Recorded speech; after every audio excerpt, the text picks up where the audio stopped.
கோவை பந்தயசாலை பகுதியில் சிஎஸ்ஐ கல்லறை தோட்டத்தில் புதைக்க மறுத்த பிரேதத்துடன் அனுமதிக்க மறுத்த சிஎஸ்ஐ ஆல் சோல்ஸ் தேவாலயத்தின் ஆயரை கண்டித்து ஆர்ப்பாட்டத்தில் ஈடுபட்ட கிறிஸ்துவ மக்களால் பெரும் பரபரப்பு ஏற்பட்டது. கோவை மாவட்டம் டிவிஎஸ் நகர் அடுத்த சரவணா நகர் பகுதியைச் சேர்ந்த 64 வயதானவர் பால்ராஜ்.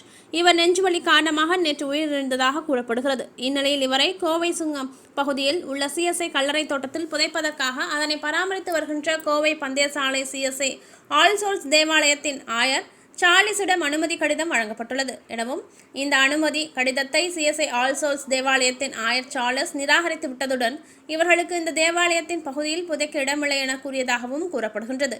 ஏற்கனவே இறந்தவரின் தாய் மற்றும் தந்தையை இந்த தேவாலயத்தில் அனுமதி கடிதம் பெற்று இந்த தேவாலயத்திற்கு பாத்தியப்பட்ட சுங்கம் பகுதியில் உள்ள சிஎஸ்ஐ கல்லறை தோட்டத்தில் புதைத்து இருப்பதாகவும் புதிதாக அனுமதி இல்லை என்று கூறு ஆயருக்கு என்ன அதிகாரம் உள்ளதென சம்பந்தப்பட்டவர்கள் இறந்தவரின் உடலை ஆம்புலன்ஸ் வாகனத்தில் கொண்டு வந்து ஆயரை கண்டித்து ஆர்ப்பாட்டத்தில் ஈடுபட்டுள்ளனர். இதனால் அந்த பகுதியில் பெரும் பரபரப்பு ஏற்பட்டது. மேலும் பிணத்தை வைத்துக்கொண்டு தேவாலயத்தில் ஆர்ப்பாட்டத்தில் ஈடுபட்டதால் காவல்துறையினருக்கு தகவல் தெரிவிக்கப்பட்டது. உடனடியாக சம்பந்தப்பட்ட இடத்திற்கு விரைந்து வந்த காவல்துறையினர் இருவருடன் பேச்சுவார்த்தையில் ஈடுபட்டனர். இதனைத் தொடர்ந்து இறந்தவரை சிஎஸ்ஐ கல்லறை தோட்டத்தில் புதைப்பதற்கு அனுமதி வழங்கப்பட்டது. இதனைத் தொடர்ந்து சம்பந்தப்பட்டவர்கள் கலைந்து சென்றனர்.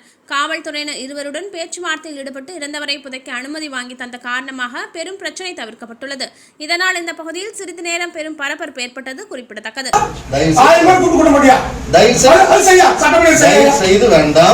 பிரச்சனை பண்ணணுங்கிற நோக்கத்திலே பண்ணணும். பிரச்சனை பண்ணல. நீ உங்க அப்பா அடக்க பண்ண மாதிரி தயவு செய்து கத்த வேண்டிய மேட்டரே கிடையாது.